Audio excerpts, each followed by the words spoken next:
నమస్తే రామరాజ్యం టీవీకి స్వాగతం. నేను మీ శ్రవంతి. శుక్లాం భరధరం విష్ణు. ఈ మంత్రం చిన్న పిల్లల దగ్గర నుంచి ప్రతి ఒక్కరికి తెలుసు. మనం ఏ కార్యం మొదలు పెట్టాలన్నా లేదా వ్రతం చేయాలన్నా పూజ చేయాలన్నా ఈ శ్లోకాన్ని చదువుకొని ఆ వినాయకుడిని ధ్యానించుకొని పని మొదలు పెట్టాలని చెప్పారు మన పెద్దలు. అదే మనం ఆచరిస్తూ కూడా వస్తున్నాం. అసలు ఎందుకు వినాయకుడికి మనం పూజ చేస్తాం? ఎందుకంత ప్రాముఖ్యత? అసలు ఏం నేర్చుకోవాలి మనం వినాయకుడి దగ్గర నుంచి? దీనంతటి గురించి మనకు క్లుప్తంగా వివరించడానికి మనతో పాటు ఉన్నారు శంకర్ సింగ్ ఠాకూర్ గారు, ప్రముఖ ప్రవచనకర్త. సో గురుగారితో మాట్లాడదాం, మంచి మంచి విషయాలను తనని అడిగి తెలుసుకుందాం. గురుగారు నమస్తే. నమస్కారం. చిన్న పిల్లలకు కూడా వచ్చు, ఏది అప్పుడప్పుడే మాటలు నేర్చుకున్న పిల్లలకు కూడా శుక్లాం భరధరం విష్ణు ఈ శ్లోకం నేర్పిస్తాం కదా, మన సంస్కృతిలో భాగంగా నేర్పిస్తాం. అవును. ఒక పూజ చేయాలనుకున్నా, ఒక వ్రతం చేయాలనుకున్నా ఫస్ట్ పసుపు గౌరమ్మని చేసి వినాయకుడిలాగా భావించి మనం ఫస్ట్ ఆ పూజ చేసిన తర్వాతనే ఎంత పెద్ద వ్రతమైనా మనం చేస్తూ ఉంటాం.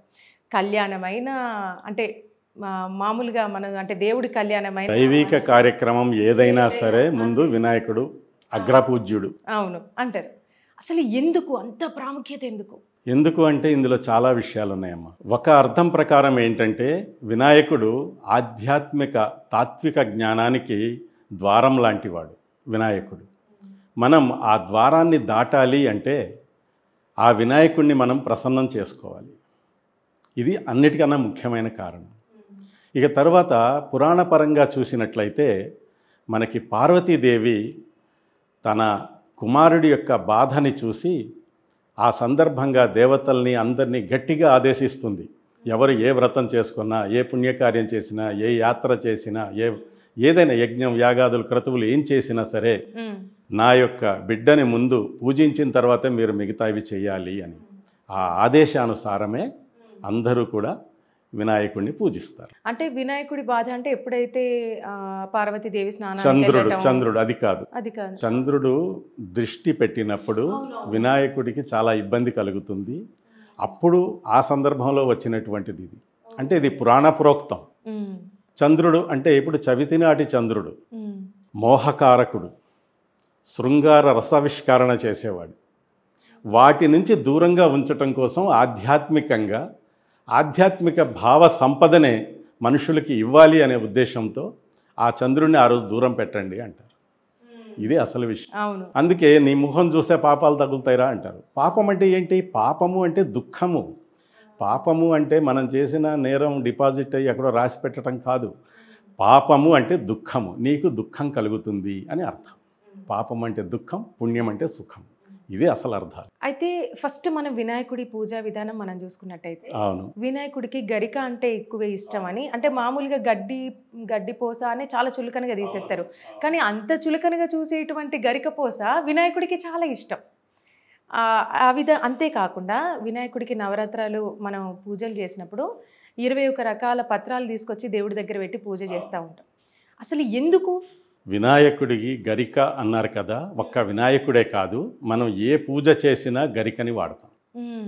గరిక అనేది చాలా ముఖ్యమైనటువంటిది. అయితే వినాయకుడికి ఏకవింశతి వృక్ష అని చెప్పేసి 21 రకాల వృక్ష సముదాయాల్ని వాటన్నిటిని తిరిగి మనం పూజించలేం. కాబట్టి వాటిని ఈ సృష్టిలో ఉన్నటువంటి వృక్షాలన్నిటికీ ప్రతీకలుగా చేసుకొని మనం సృష్టిలో ఉన్నటువంటి వృక్షాలన్నింటినీ కూడా పూజిస్తామనే భావన చేసుకుంటూ వీటిని తెచ్చి పూజిస్తాం. ఇది అసలు విషయం.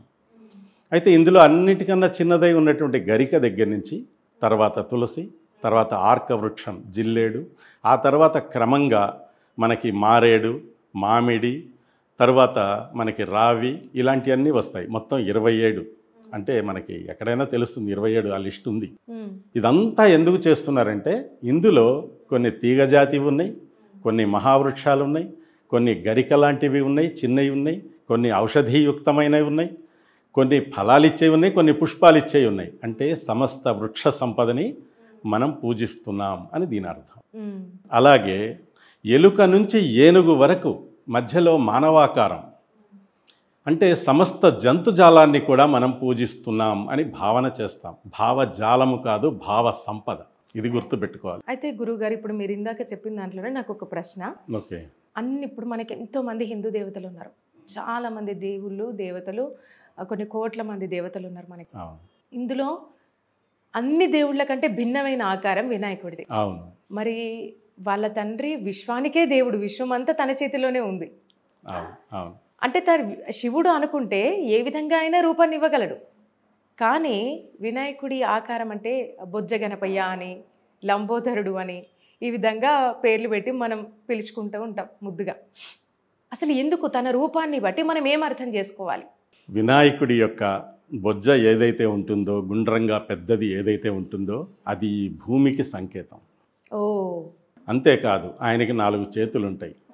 ఎలుక నుంచి ఏనుగు వరకు అన్ని సమస్త జంతుజాలం అని చెప్పాం కదా. చేతిలో ఉండేటటువంటి ఒక పెద్ద లడ్డు ఏదైతే ఉంటుందో అది ఆయన తినటానికి కాదు, ఈ యొక్క ప్రపంచంలో ఉన్నటువంటి సమస్త ఆహార వ్యవస్థకి అది ప్రతీక. అలాగే ఒక అభయహస్తం ఉంటుంది. ఈ అభయహస్తం ఏంటంటే మనకి ఎంత ఉన్న ధైర్యం అనేది కావాలి, ఎంత ఉన్న స్వాంతనం అనేది కావాలి, ఆధ్యాత్మిక పరమైనటువంటి ఒక అభయం కావాలి. అది లేకపోతే మనిషి మనశ్శాంతిగా ఉండలేడు. కాబట్టి ఇంకో చెయ్యి అభయముద్ర, ఇంకొక చేతిలో అంకుశం ఉంటుంది. అంకుశం అంటే మనకి మామూలుగా తెలుసు, ఏనుగుల్ని కంట్రోల్ చేసేవాళ్ళు ఆ అంకుశంతో ఏనుగుల్ని కంట్రోల్ చేస్తారు. అయితే ఏనుగునే కంట్రోల్ చేసేటటువంటి పాలనా వ్యవస్థ, నియంత్రణ వ్యవస్థ మన యొక్క సమాజం మీద కానీ, మన యొక్క మనస్సు మీద కానీ మనం నియంత్రించుకోవటానికి, అంటే మన ఆరోగ్యాన్ని కూడా నియంత్రించుకోవటానికి, ఇట్లా రకరకాల నియంత్రణలకి అది ప్రతీక. ఇది చాలా అవసరం. ఈ నియంత్రణ అనేది లేకపోతే అసలు సృష్టి ఆగిపోతుంది. తర్వాత ఉన్నది పాశం. పాశం అంటే తాడు. ముఖ్యంగా హంటర్ లాగా పెడతారు కొంతమంది, కానీ తాడు ఉంటుంది. తాడు ఏంటంటే బంధాలు, మానవ సంబంధాలు, తర్వాత ఆధ్యాత్మిక సంబంధాలు, గురువులతో శిష్యులతో, మంచి స్క్రిప్చర్స్తో, గ్రంథాలతో మనకుండే సంబంధ బాంధవ్యాలు, అలాగే సామాజిక సంబంధాలు, మంచి చెడు, అలాగే ఆర్థిక సంబంధాలు.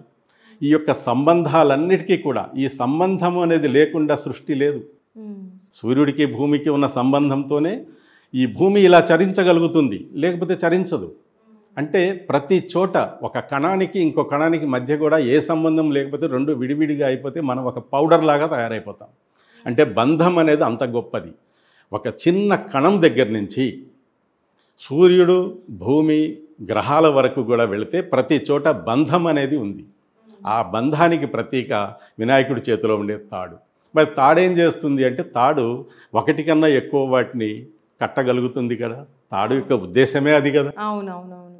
కాబట్టి బంధాలు, అన్ని రకాల బంధాలు, అన్ని రకాల అభయాలు, అన్ని రకాల ఆహార వ్యవస్థ, అన్ని రకాల నియంత్రణ వ్యవస్థ కలిగి ఉన్నటువంటి ఈ భూమిని, ఈ భూమి మీద ఉన్నటువంటి వృక్షాల్ని, జంతువుల్ని, సమస్త జీవకోటిని మనం ఈ సందర్భంగా పూజిస్తున్నాం అని దీని అర్థం. అయితే పూజించటం అంటే ఏంటి? షోడశోపచార విధులతో, కైంకర్యాలతో మనం ఒక పెద్ద లెవెల్లో, గౌరవం అనేది ఒక చిన్న మాట, అత్యున్నత స్థాయిలో గౌరవించుకోవటం ఆరాధనా భావంతో, ఇది మనకి పూజ అన్నమాట. ఈ షోడశోపచార పూజ మనకి అన్ని చోట్ల అన్ని దేవతలకి ఉంటుంది. అసలు మనం సరే పంతులు గారు వస్తారు, ఏవో మంత్రాలు చెప్తారు, మనతోని మా అమ్మ అని అనుకోమంటారు అంటాం, అదొకటి వరకే తెలుసు.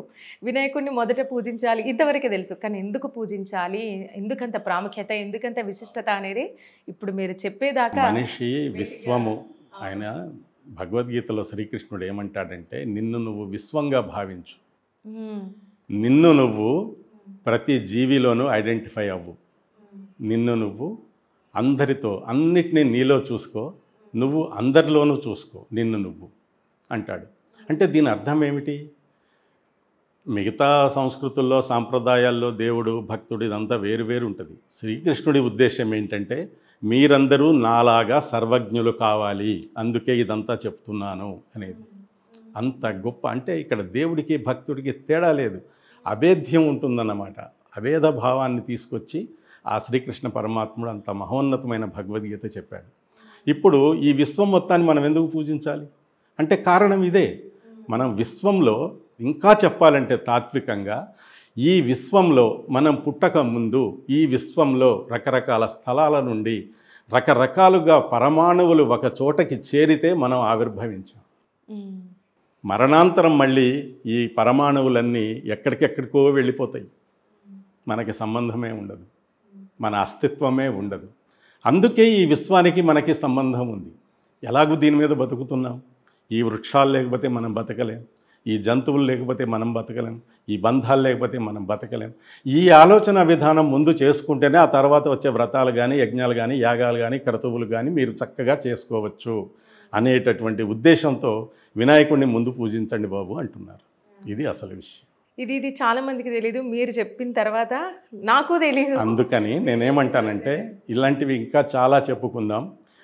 ఇప్పుడు మీరు చెప్పారు కదా, శివుడు విశ్వాధిపతి కదా, అంత అమాయకంగా పిల్లాన్ని ఎలా చంపేశాడు అనేటటువంటిది ఉంది, క్వశ్చన్ ఉంది. మనం దాని గురించి కూడా చెప్పుకుందాం.